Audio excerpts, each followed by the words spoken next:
नई संसद के पहले दिन ही महिला आरक्षण बिल, कितना बड़ा मास्टर स्ट्रोक मोदी सरकार की तरफ से इसको देखा जा रहा है। बात करते हैं बीजेपी सांसद रिद्धि पाठक जी से।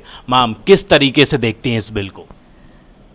हर चीज़ें राजनीतिक हिसाब से ना तो हमें समीक्षा करनी चाहिए ना लेनी चाहिए, और आप सब इसके साक्षी हैं कि आदरणीय प्रधानमंत्री नरेंद्र भाई मोदी जी के नेतृत्व में इस देश की आधी आबादी के लिए किस तरह से चिंता की गई है। आपने देखा होगा शुरुआत में ही जिस तरह से इस देश की आधी आबादी के लिए योजनाएं बनाई गई, जो बहुत ज़मीनी योजनाएं जिसकी चिंता आज तक किसी ने की नहीं, उनके रसोई घर से लेकर उनके परिवार को चलाने तक की योजनाएं। ये तय सी बात है कि ये चिंता उनकी शुरुआती दौर से ही रही है, और भारतीय जनता पार्टी बहुत संवेदनात्मक आधार पर चलने वाली पार्टी है। और इस दल से निकले हुए हमारे जो वरिष्ठ हैं, जो इस देश का नेतृत्व कर रहे हैं, मैं तो मध्य प्रदेश से आती हूँ, तो मैं तो ये भी कहूँगी जो इस प्रदेश का नेतृत्व कर रहे हैं, मैं इन दोनों की आभारी हूँ कि जिन्होंने इस लाइन पर काम किया। इस लाइन पर, इसका मतलब कि नारी को शक्ति देने का काम, नारी का मान बढ़ाने का काम, नारी का सम्मान बढ़ाने का काम। उदाहरण के लिए बताती हूँ कि मध्य प्रदेश से हूँ, पंचायती राज आरक्षण में 33% से ज़्यादा बहनें चुनकर आईं। एक मैं सशक्त उदाहरण में आपके सामने बैठी हूँ, और पंचायती राज आरक्षण के दौरान जिला पंचायत अध्यक्ष बनकर आज मैं सांसद के रूप में आपसे बात कर रही हूँ। तो ये सिर्फ और सिर्फ एक दल की रीति नीति सिद्धांत का ही परिणाम है, और जिस सिद्धांत से जो दल काम करता है वही चीज़ें बाहर निकल कर आती हैं।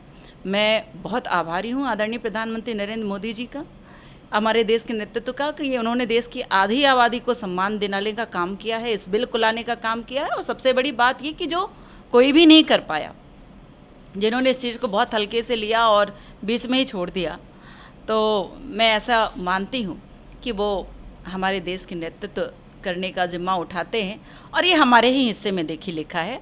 और ईश्वर को मैं धन्यवाद देती हूँ कि इस हिस्से में इतनी बड़ी बड़ी चीज़ें आ रही हैं जो देश के लिए, देश के जन के लिए, देश के सम्मान के लिए, हमारे राष्ट्र के हित के लिए है।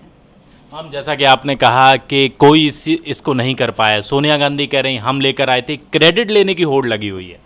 बिल्कुल क्रेडिट लेना चाहिए। सोनिया गांधी जी हमारी वरिष्ठ हैं और राजनीति में हैं, तो निश्चित रूप से क्रेडिट लेना चाहिए। ये राजनीति है, ये समाज सेवा नहीं है कि किसी भी काम को कर कर हम बिल्कुल पर्दे के पीछे हो जाएं। मैं ऐसा मानती हूँ कि आदरणीय प्रधानमंत्री जी ने भी यही कहा है, ये सबका बिल है, और इस बिल के तो कोई अगेंस्ट में सोच भी नहीं सकता। बोलना तो बहुत बड़ी बात है, और मैं ऐसा मानती हूँ कि विपक्ष आज जो भी कुछ कह रहा है या कहने जा रहे हैं, तो वो तो सिर्फ एक उनका सुझाव है, वो उनके एक उत्सुकता है कि हमको भी भाई इस विषय में हिस्सा लेने का मौका मिले और बात करने का मौका मिले। और ये लोकतंत्र है, इसमें सबको हिस्सा लेने का मौका मिलेगा, सब जनता से चुनकर आए हुए जनप्रतिनिधि हैं। इसलिए नरेंद्र मोदी जी के द्वारा लाया गया ये बिल, जो महिला सशक्तिकरण का परिचायक है, नारी के मान सम्मान को बढ़ाने का परिचायक है, इस बिल का मैं बहुत स्वागत करती हूँ। और मैं ही नहीं, पूरे दल, मैं पूरे विश्वास के साथ कहती हूँ कि आज की डेट में कोई भी ऐसा दल नहीं है जो इस बात में या इस बिल में विरोध करने की स्थिति में है।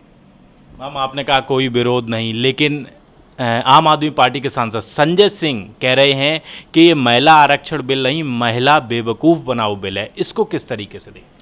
अब ये तो उनकी अपनी समझ है कि वो किस विषय को किस तरह से समझने की कोशिश करते हैं। मैंने कहा कोशिश करते हैं, और मैं ऐसा मानती हूँ कि अगर इतनी साफ और स्वच्छ विषय को इस तरह से अगर डाइवर्सन में लाया जाता है, उसको बदलने की कोशिश की जाती है, तो निश्चित रूप से ये जो शब्द वो बोल रहे हैं, तो मुझे लगता है कि वो स्वयं के लिए समझना पड़ेगा उनको।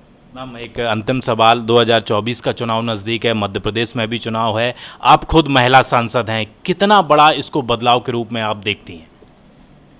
देखिए, अगर चुनाव के हिसाब से काम करना पड़ता तो 2014 से लेकर 2019 में इतनी विशाल चीज़ें हुई हैं और इतने विशाल विषय लाए गए हैं, इतने प्रभावी विषय लाए गए हैं देश के जनहित के लिए, कि उसको इस हिसाब से बिल्कुल नहीं लाया गया। हमारी पद्धति जो है वो कांग्रेस की नहीं है।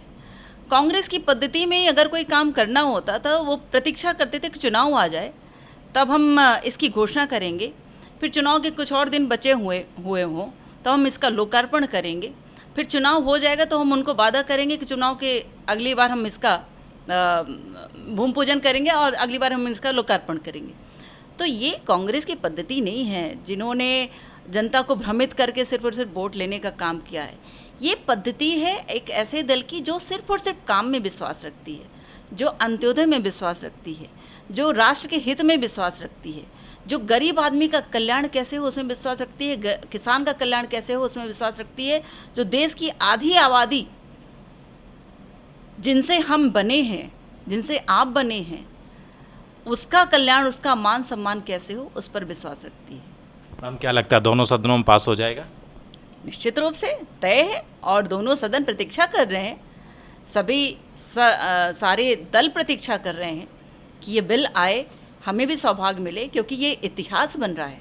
इतिहास में याद किया जाएगा नई संसद के पहले दिन ही मैम महिला के लिए सशक्तिकरण के लिए बिल लाया गया। बिल्कुल, मैं बहुत ईश्वर को सबसे पहले धन्यवाद देती हूँ, अपने दल को धन्यवाद देती हूँ, अपने नेतृत्व को धन्यवाद देती हूँ कि मैं ऐसे इतिहास की मैं साक्षी बनी, ऐसे सदन की मैं साक्षी बनी जो देश के आगे आने वाले कई सौ सालों के लिए वो प्रत्यक्ष प्रमाण है कि स्वतंत्रता का एक नया, मैं ये नहीं कहती कि जिस सदन में हम थे वो कोई ऐसा वो है प्रतिबिंब है कि जिस पे हमको सर झुकाना पड़े। उसमें हमारे संविधान का निर्माण हुआ और आप जानते हैं कि वो संविधान सदन के नाम से अब जाना जाएगा।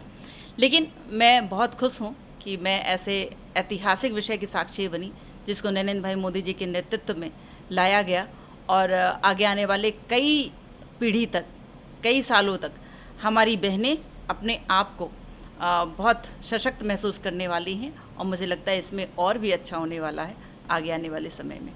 बात करने के लिए बहुत बहुत शुक्रिया मैम। कैमरा पर्सन चंदन के साथ दिल्ली से हृदय यादव, न्यूज़ पॉइंट।